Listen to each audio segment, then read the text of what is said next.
Hello everyone, welcome back to another video. H P T G T and G B T commission 2025 की series को continue करते हुए इस वीडियो में हम टीजीटी आर्ट्स के प्रीवियस ईयर क्वेश्चन पेपर को डिस्कस करेंगे जो कमीशन का एग्जामिनेशन करवाया गया था एचपीएसएससी के थ्रू। ये क्वेश्चन आपके जीबीटी कमीशन के लिए भी महत्वपूर्ण रहेंगे। हर क्वेश्चन को हम डिटेल में डिस्कस करेंगे। तो स्टार्ट करते हैं फर्स्ट क्वेश्चन से। पहला प्रश्न है, नीति आयोग इज एन। नीति आयोग क्या है? नीति आयोग कॉन्स्टिट्यूशनल बॉडी है या एक एडवाइजरी बॉडी? नीति आयोग एक एडवाइजरी बॉडी है, एक परामर्शदात्री निकाय है। ऑप्शन सी करेक्ट होगा, एडवाइजरी बॉडी। नीति आयोग की फुल फॉर्म है national institute for transforming India. NITI Aayog की फुल फॉर्म है। नीति आयोग की स्थापना हुई थी 1 जनवरी 2015 को। 1 जनवरी 2015 को नीति आयोग की स्थापना हुई थी और इसने रिप्लेस किया था प्लानिंग कमीशन को। प्लानिंग कमीशन को इसने रिप्लेस किया था। ओके। नीति आयोग के चेयरपर्सन कौन होते हैं? नीति आयोग के चेयरपर्सन होते हैं प्राइम मिनिस्टर ऑफ इंडिया। जो भी पीएम होंगे वो चेयरपर्सन होंगे। वाइस चेयरपर्सन है के डॉक्टर सुमन के बेरी। डॉक्टर सुमन के बेरी वर्तमान में एट प्रेजेंट वाइस चेयरपर्सन है। ओके, वाइस चेयरपर्सन है नीति आयोग के। वाइस चेयरपर्सन को अपॉइंट करते हैं प्राइम मिनिस्टर ऑफ इंडिया, यानी कि जो चेयरमैन होते हैं वो। ये तो हो गई एडवाइजरी बॉडी की। अब कॉन्स्टिट्यूशनल बॉडीज भी हैं कुछ इंडियन कॉन्स्टिट्यूशन में। कॉन्स्टिट्यूशनल बॉडीज कौन कौन सी है? देखिए, कॉन्स्टिट्यूशनल बॉडीज जो हैं, जैसे इलेक्शन कमीशन ऑफ इंडिया है। Election commission of India, union public service commission UPSC हो गया, स्टेट पीएससी हो गया आपका, फाइनेंस कमीशन है। ये सारी कॉन्स्टिट्यूशनल बॉडीज हैं। ओके, इंपॉर्टेंट है, कॉन्स्टिट्यूशनल बॉडीज हैं ये सारी। ओके, चलिए अगला क्वेश्चन है, When can a contract be discharged by the operation of law?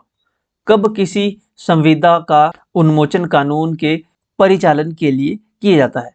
Discharge by operation of law, निष्पादन में कठिनाई होने पर, difficulty of performance. Option C. अगला क्वेश्चन है, what do you mean by quantum merit? Quantum merit से आप क्या समझते हैं?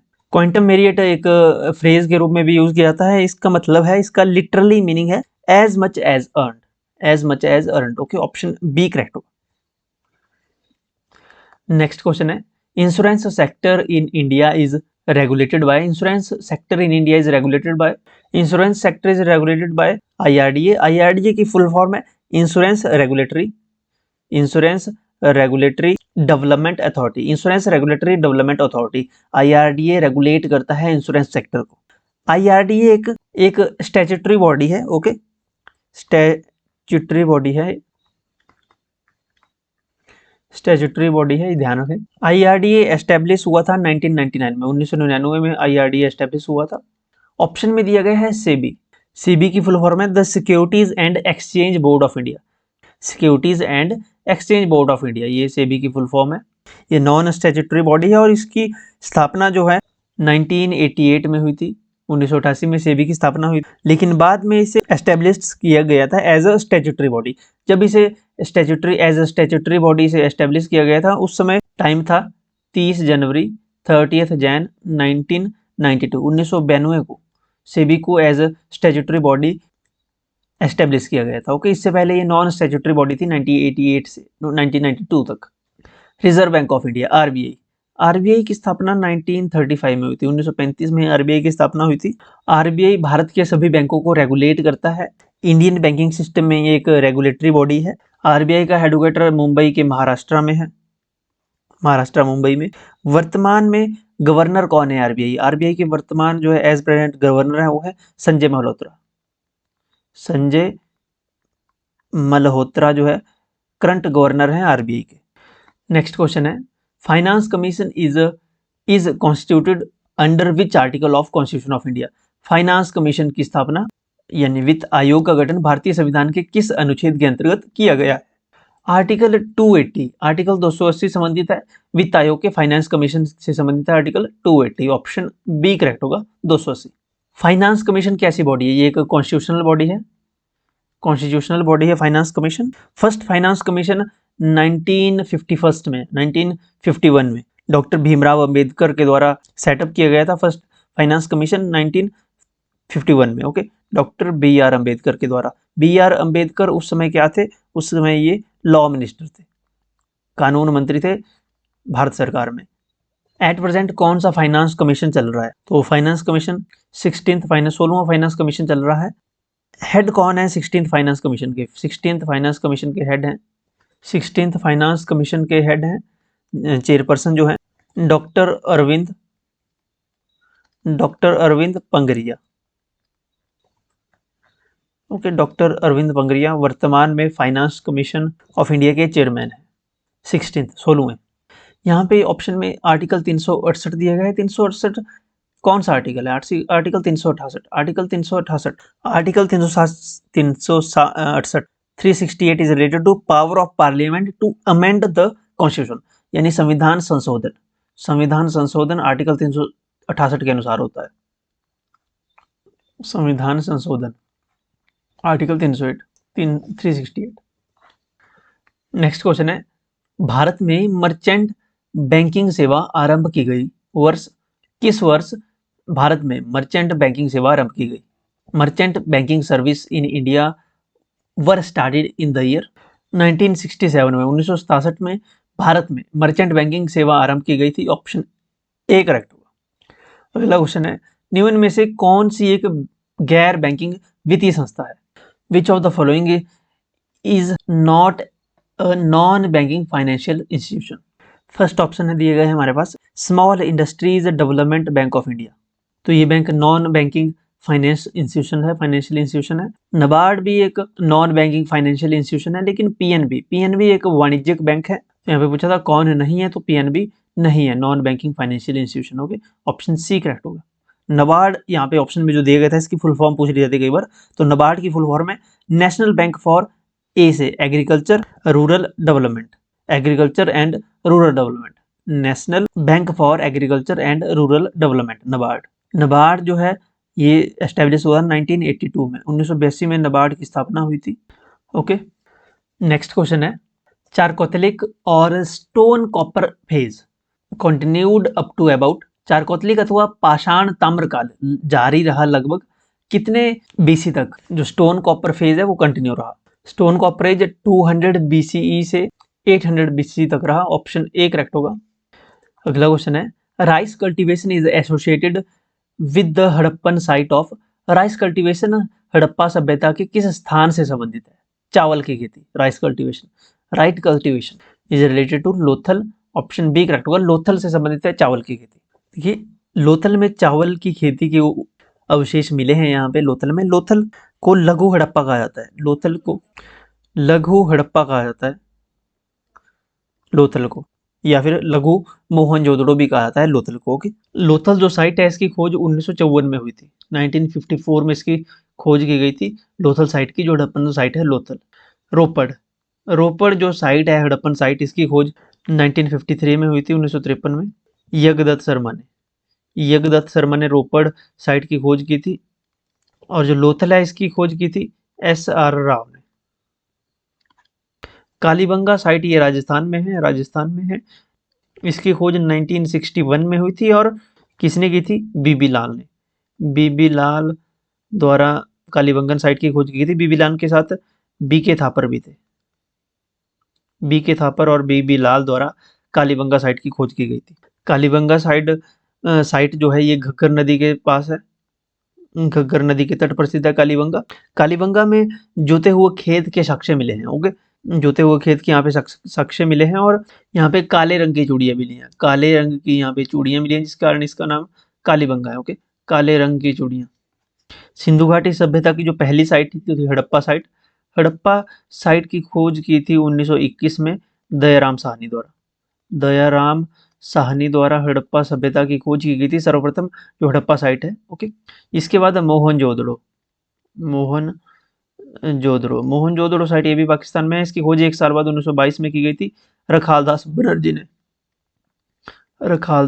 बनर्जी द्वारा।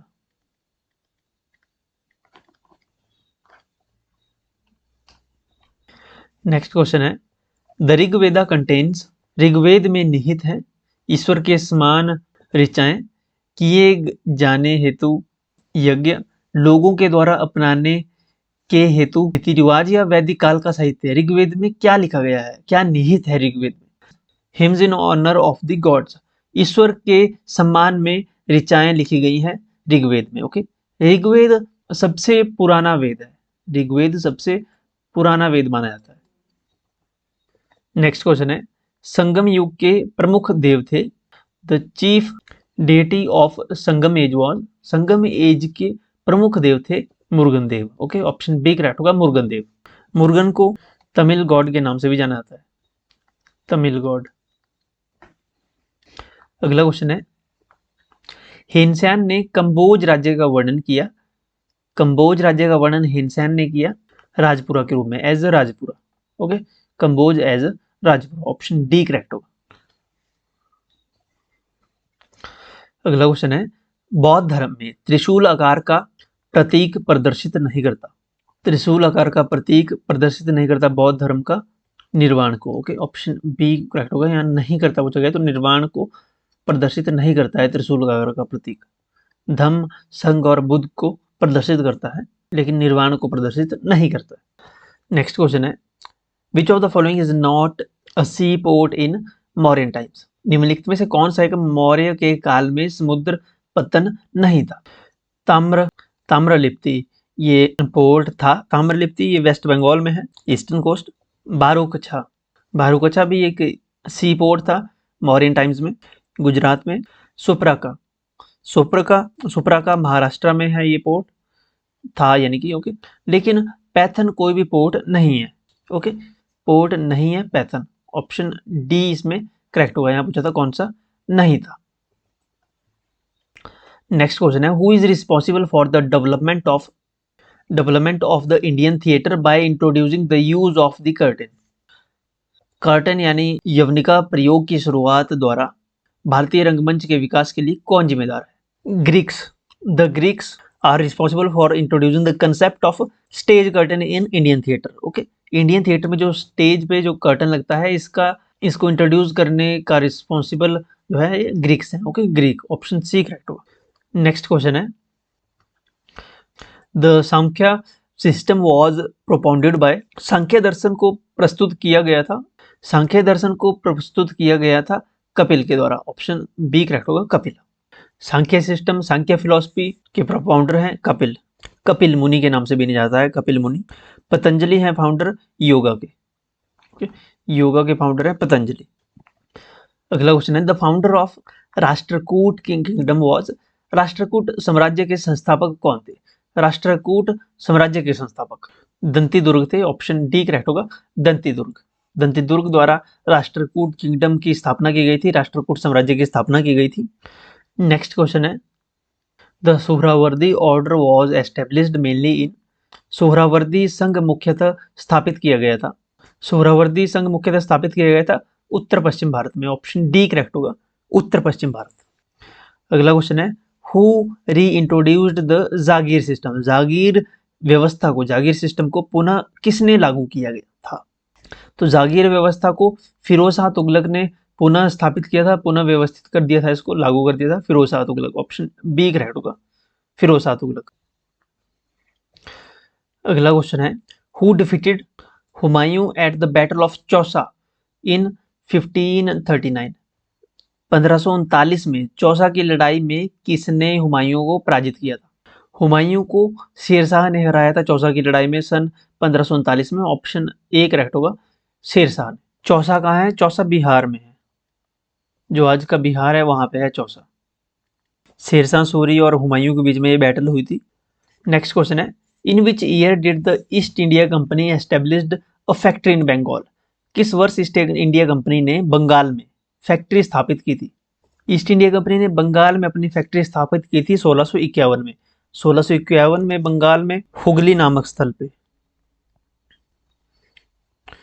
हुगली नामक स्थल पे ईस्ट इंडिया कंपनी की स्थापना की थी इन्होंने, ईस्ट इंडिया फैक्ट्री लगाई थी, ओके, बंगाल में 1651 में।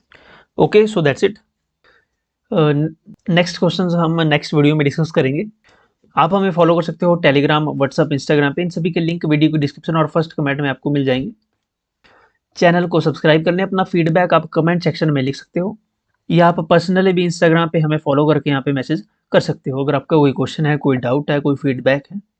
Thank you.